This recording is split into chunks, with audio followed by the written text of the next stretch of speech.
É isso, meus amados. Veja, diz a palavra de Deus que uma alma não tem preço. Só o Senhor Jesus Cristo no Calvário pode comprar uma alma para Deus. Ninguém pode pagar o preço de uma alma. Então, todo esforço que façamos para conquistar uma alma para o Senhor Jesus Cristo é um pequeno esforço perto do que o Senhor Jesus Cristo fez no Calvário. A entrega, a decisão, a firmeza, a coragem, toda a determinação para nos resgatar da condenação eterna, para nos resgatar da morte eterna. E é isso, meu amado. Se nós ganharmos o mundo inteiro, conquistarmos muitas coisas, tivermos grande importância, grande status, tivermos muito bem financeiramente, mas se nós perdermos a nossa alma, de que adiantou? Para que serviu ter essa passagem nessa terra? Para nada serviu. Por isso, meu querido amado, precisamos nos desapegar de tudo que é visível desse mundo e nos apegar nas coisas do alto. E a primeira pessoa que nós temos que nos apegar é ao Senhor Jesus Cristo. Porque essa visão, esse entendimento, essa compreensão desse caminho só vem quando tomamos a decisão de andar com Jesus Cristo. Quando tomamos a decisão de seguir com o Senhor no caminho, o Espírito Santo de Deus vai dar toda a revelação, todo o entendimento, toda a compreensão. É o que está escrito na palavra de Deus, que diz que o Espírito Santo de Deus nos ensinaria todas as coisas, nos lembraria de todas as coisas, nos orientaria de todas as coisas.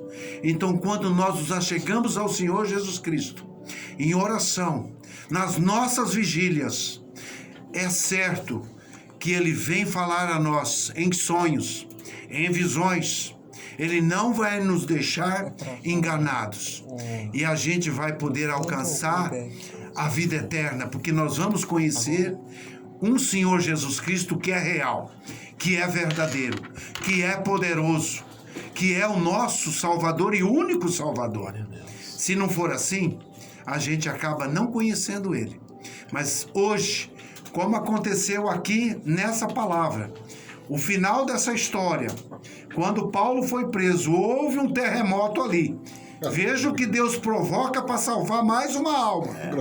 Salvou o carcereiro logo depois desse terremoto. Mas não salvou só ele. Diz a palavra de Deus aqui. Ele perguntou: o que eu posso fazer para me salvar? E eles responderam, Paulo e Silas, creio que estava ali: crê no Senhor Jesus Cristo e será salvo, tu e tua casa. E lhe pregaram a palavra do Senhor e a todos que estavam em sua casa. E tomando-os ele consigo naquela mesma hora da noite, lavou-lhes os vergões e logo foi batizado, ele e a todos os seus. Veja, amada, a salvação entrou na vida daquele carcereiro, na vida da sua família. E aqueles que ali estavam, que ouviram a palavra e creram, foram batizados ainda de noite. Veja a importância da salvação.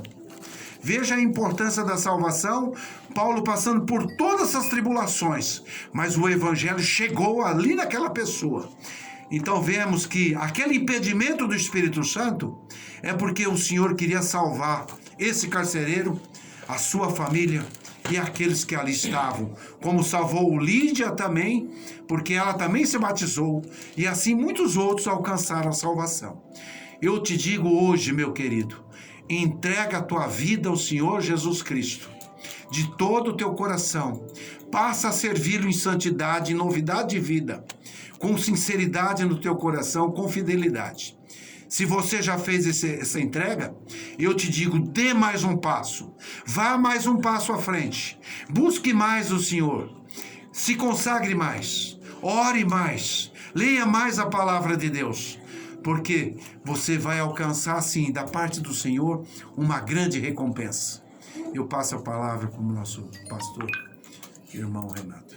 Meus queridos, olhando para este texto, exalta-se o poder de Deus e a importância da alma. Já cantava Mara Lima nos anos 90, irmão, você sabe o valor que tem uma alma. Custou muito caro, né? E o preço, todos nós declaramos, preço de sangue. Há um hino da harpa cristã, número 16, cantado, e há uma pergunta: posso, tendo as mãos vazias, com Jesus eu me encontrar? Quantas almas poderia ao Senhor apresentar? As mãos fala de obras, realizações.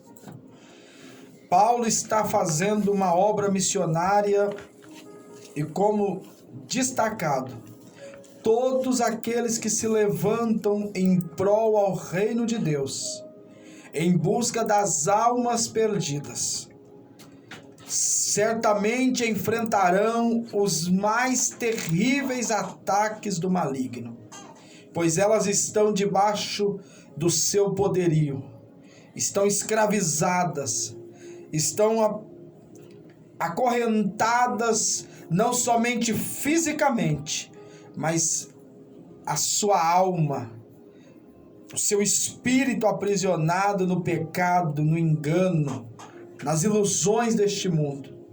Somente o Evangelho, que é as boas novas de salvação, tem o poder, como diz a palavra, que ela é mais penetrante do que a espada de dois gumes. Ela faz divisão entre alma e espírito, junto e medula, e faz discernir a vontade de Deus. É esta palavra que Paulo está pregando. Por isso Paulo termina Atos, que é o livro das missões da igreja. Por isso que Paulo termina o livro de Atos no capítulo de número 28 e o versículo de número 31. Paulo pregando o reino de Deus sem impedimento algum. Não há impedimento para o Evangelho. Glória a Deus. Não há impedimento ou não há portas que se fecham diante da mensagem da cruz. O hino cristão destaca que a mensagem do bom pregador é a mensagem da cruz. Aleluia. É a mensagem de salvação.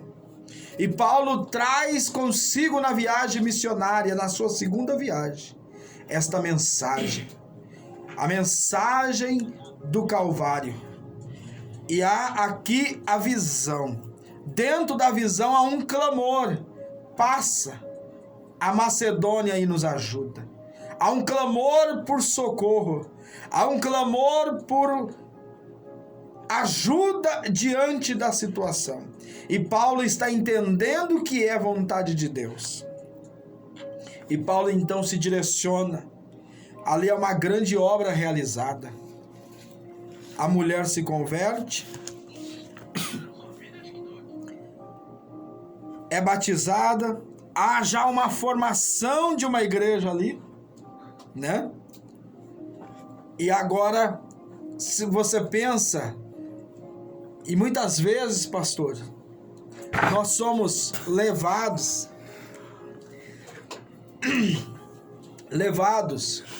a um ataque. Toda vez que você fizer uma obra para o reino de Deus, se prepare. Haverá um contra-ataque do maligno contra a tua vida. Haverá um contra-ataque do mal contra a tua casa. Uma investida. Pois o propósito dele é gerar medo em você. É gerar desistência. É gerar covardia. Eu faço tanto a obra de Deus e olha o que me sucede, o que me acontece. Olha o que me sobrevém. Só que Paulo passa por isso. E Paulo está dizendo no capítulo 11 de 1 aos Coríntios: sede, pois, meus imitadores, como eu sou de Cristo. Paulo está dizendo que ele traz consigo as marcas do Evangelho no seu corpo, como um escravo que traz a marca do seu senhor. ele carregava a marca de Cristo. E a Bíblia diz que então aquela moça sai por 3 dias clamando e aplaudindo e elogiando a Paulo. Cuidado, pois nem todos os elogios provêm de Deus, ainda que são verdades. Era um propósito ali de gerar engrandecimento e soberba. Paulo dizer, realmente eu sou o homem de Deus. Quantos não são aqueles que clamam e se aplaudem a si mesmos, dizendo, eu sou o homem de Deus? Claro que existe um momento certo para se identificar como o homem de Deus. Mas existem algumas pessoas ludibriadas dentro do Evangelho, sentindo-se maior do que Cristo, do que a cruz, do que o Evangelho, e se identificando como um alvo a ser atingido. E aí é o grande perigo, e Paulo está dizendo que se tem alguma coisa que ele tem que se gloriar, é na cruz de Cristo. Aleluia. E essa mulher é liberta.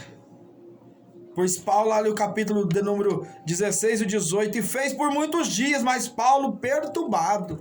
Isso incomodou a Paulo. Voltou-se e disse ao Espírito. Percebe que Paulo não trata do mundo espiritual com a pessoa, Paulo trata com o próprio diabo. E disse ao Espírito. Quantas não são as vezes que somos levados a uma guerra espiritual e às vezes queremos guerrear fisicamente. Mas Paulo escreve aos Efésios dizendo o quê? Que a nossa luta não é contra a carne ou sangue, mas contra os principados, potestades. E Paulo está então com a visão de Deus enxergando. O maligno está aí. E Paulo repreende. Paulo diz, em nome do Senhor Jesus, olha a arma para vencer o poder das trevas. Jesus lá no capítulo de número 16 de Marcos diz que ele enviaria-nos como suas ovelhas e em nome dele e em meu nome expulsarão os demônios. Paulo está expulsando aqui. Sai dela. E no mesmo instante saiu. Houve libertação completa. Não houve interrogatório, não houve questionamento, por que entrou, por que saiu, por que tá, por que veio. Houve uma ação poderosa do Evangelho. Sai dela. Aleluia. E logo ela foi liberta. E aí o problema acontece. Porque os senhores que tinham lucro sobre ela, sobre as adivinhações, a leitura de mão do futuro, se levantam, e não somente eles, mas também a multidão, porque a multidão muitas vezes não quer que as pessoas sejam livres dos seus pecados. Elas até dizem, procura uma ajuda, saiam, mas quando a pessoa procura uma ajuda, diz, eu vou à igreja, eu vou à casa de Deus, aí se levanta dizendo, pra que ir à igreja? Agora fez tudo errado, durante toda a vida, agora quer ir consertar a vida, dizer que é santinho, coisa assim, e a gente vai vendo essa multidão de obstáculos que as pessoas vão levantando para impedir aqueles que estão sendo libertos de se aproximar de Deus. E eu concluo dizendo que a obra que Deus fez na vida desta moça gerou açoite para Paulo, gerou prisão, problemas chegaram, mas saiba de uma coisa, que nem toda provação ela tem o propósito de te derrotar, mas de criar uma nova porta de salvação para as pessoas. Aleluia. Porque Paulo poderia olhar para tudo aquilo que estava passando. Eu preguei, eu repreendi o espírito, ela foi liberta. E agora eu estou vivendo agora o problema. Eu estou sendo preso por pregar o evangelho.